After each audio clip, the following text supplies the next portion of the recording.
С 1 августа стартовал новый сезон охоты. Разрешены отстрел кабанов, медведей, а также некоторых видов птиц. Обсудим детали прямо сейчас в программе интервью в эфире Башкирского спутникового телевидения. Наш гость сегодня Глеб Егоров, заместитель начальника отдела охраны и надзора за использованием объектов животного мира Минэкологии Башкортостана. Глеб Викторович, здравствуйте. Здравствуйте. Итак, с 1 августа начался новый сезон. Как вы можете его охарактеризовать? Ну, как обычно у нас говорят, Новый год в охоте начинается с 1 августа, так что с наступившим Новым годом охотников поздравляю. И хотелось бы сказать, что с 1 августа у нас уже начата охота на медведя, кабана, на пернатую птицу с легавыми собаками. И вот в прошедшую субботу, 15 августа, началась массовая охота на пернатую дичь гражданами. И эта охота является любительско-спортивной, потому что она осуществляется гражданами для получения продукции охоты для личного потребления. Глеб Викторович, с какими данными мы подошли к новому сезону? Какое количество охотников, да? Были ли изменения по получению лицензий? В Республике Башкортостан на данный момент зарегистрировано порядка 73 тысяч охотников. Но хотелось бы сказать, что только лишь 23-24 тысячи – это активные охотники, которые ежегодно получают разрешение на добычу охотничьих ресурсов, выезжают в охотничьи угодья, по крайней мере, в первые дни охоты, и радуются тем, что они занимаются охотой. А остальные охотники, скажем так, владеют оружием, переживают, может быть, интересуются охотой, и нет-нет, да появляются в охотничьих угодьях.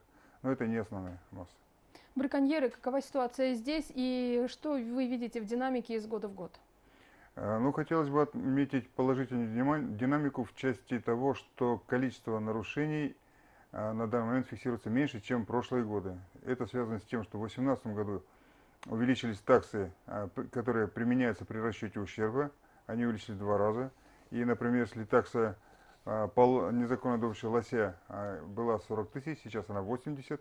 И если незаконно добыт самец, коэффициент применяется 3, соответственно, 120 тысяч рублей, 240 теперь тысяч рублей взыскивается с нарушителя. Если это самка, соответственно, умножаем на 5.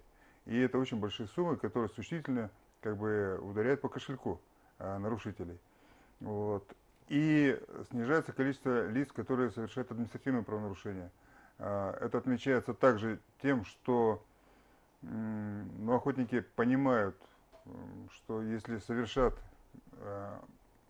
нарушение правил охоты, связанное с применением запрещенного способа охоты, например, в весенний период охота с подхода запрещена, а такой способ был применен и зафиксирован, соответственно, лицо лишается осуществления права охоты до 2 лет, соответственно, у этого лица будет аннулировано разрешение на все оружие, и в дальнейшем, после истечения этого срока, ему придется все делать с нуля, какое бы это оружие у него уже не было на тот момент. Какие меры профилактики применяются? И расскажите, пожалуйста, проводятся ли рейды? С какой регулярностью? Во-первых, профилактика – это наше с вами общение. То есть информация по телевидению доходит до очень широких масс охотников. Охотники пытаются что-то уловить. Если что-то неясно, соответственно, у кого-то появляется мысль перечитать правила охоты и освежить, скажем так, память перед сезоном охоты, перед выездом в охотничьи угодья. И понятно, что такие охотники будут минимально стараться быть задержаны или привлечены к ответственности. Но это ответственные только охотники. Как всегда у нас есть в любой деятельности лица, которые либо игнорируют правила, установленные для какой-то вид деятельности, в данном случае для охоты, либо умышленно нарушают эти правила, надеясь на то, что они не будут встречены в охотничьих угодьях, и все то, что они незаконно добудут, будет им использовано. С нашей стороны министерство организует регулярные рейдовые мероприятия, в том числе мы привлекаем, совместно работаем с Росгвардией, там участвуют в мероприятиях ОМОН и СОБР. Также мы активно привлекаем работников охотничьих хозяйств для того, чтобы они могли доставить рейдовую группу в те места, которые мало кто знает нарушители, например. То есть показывают места, где нарушители выезжают, пытаются заехать в лес незаметно, выехать с продукцией охоты. Вот такие рейдовые мероприятия мы проводим регулярно. Браконьеры – это чаще всего кто? Как вы можете их Но охарактеризовать? браконьер это, скажем так, вот простонародное название, человек, который нарушает требования правил охоты. Но мы бы называли браконьером, конечно, лицо, которое умышленно причиняет вред животному миру крупный и, значит, совершает уголовно наказуемые деяния. То есть незаконно добывает копытных животных, например, лося, несколько косуль, несколько кабанов, и причиняя животному миру крупный ущерб, особо крупный ущерб, и его деяние квалифицируется как уголовное преступление, соответственно, вот эти люди, они самые, скажем так, ну, нехорошие Ну, для Глеб нашего Викторович, общества. чаще всего это такое развлечение для богатых, так можно сказать? Нет, нет, я бы не хотел сказать. Вот, Ну, для чего браконьеры уничтожают незаконно животных? вот при увеличении такс, при увеличении уголовного наказания, то есть штраф сейчас по части первой до 500 тысяч рублей, по второй части это когда причиняется особо крупный ущерб, когда группа лиц участвует в преступлении, там штраф от 500 и выше, соответственно, на эти нарушения идут граждане, ну, отъявленные уже. Ну и, как всегда, это единицы, но они есть. То есть есть люди, которые повторно попадаются, есть люди, которые были лишены права осуществлять охоту, и у них незаконное оружие. То есть вот такие лица, но это единицы. И я бы не сказал, что из них это основная масса богатых. Да нет, всякие есть люди. Есть местное население, которое по каким-то причинам не желает приобретать разрешение. В ряде случаев разрешение, оно же выдается бесплатно, а вот путевка, если это охотничье хозяйство, особенно частное, она стоит достаточно больших денег. Например, есть хозяйство, где охота на зайца оценена хозяевами этих хозяйств до 10 тысяч рублей за сезон охоты. А это у нас получается октябрь, ноябрь, декабрь. Все 3 месяца. А в этом году мы до 31 января охоту на зайца сократили. Вот 4 месяца. Все. И местные жители как бы оценивают, что 10 тысяч рублей за такую охоту, и навряд ли они получат какую-то определенную существенную продукцию охоты. Соответственно, кто-то решается идти на нарушение правил охоты. А с чем связано сокращение сроков охоты на зайцев? Значит, ситуация в первую очередь связана с тем, с биологией. Значит, мы наблюдаем климатические изменения, и зима стала мягче, весна приходит достаточно рано, и гон, значит, брачные игры у зайцев, они происходят раньше, то есть в начале января, и уже к концу января самки зайцев уже беременные встречаются. И многие охотники, на самом деле, скажем так, переживающие за природу, они обращаются к нам с просьбой сократить срок охоты хотя бы до 31 января. Есть люди, которые советуют и до 31 декабря сократить срок охоты.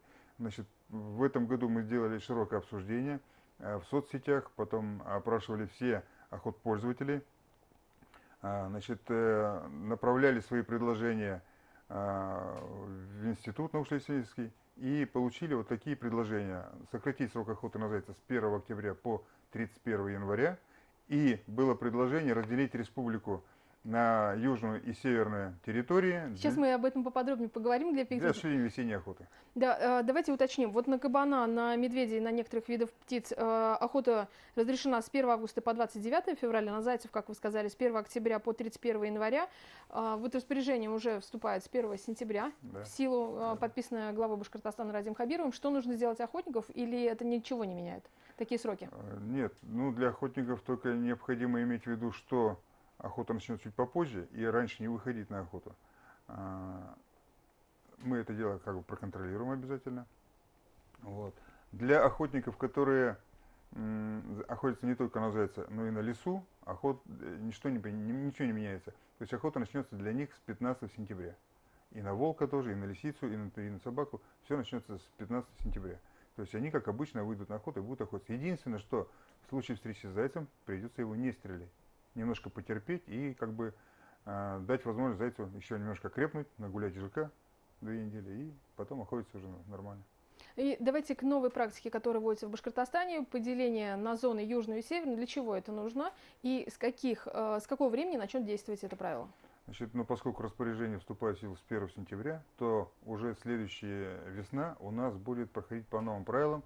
Республика разделена на 2 территории, южно-северно. Это опять же климатические условия. Последние 3 зимы показали, что снеготаяние начинается на 2 недели раньше, особенно в этом году.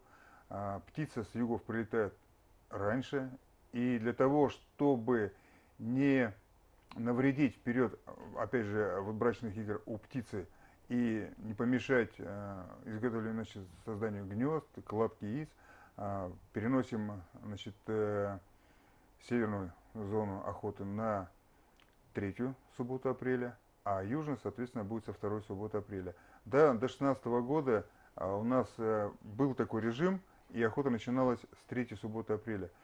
Но тогда климатические условия были таковы, что к третьей субботе апреля у нас приходила зима, морозы, метель, водоемы еще от льда не отходили, и опять же были обращения, изучения метеонаблюдений использовались, и мы перенесли охоту на четвертую субботу апреля.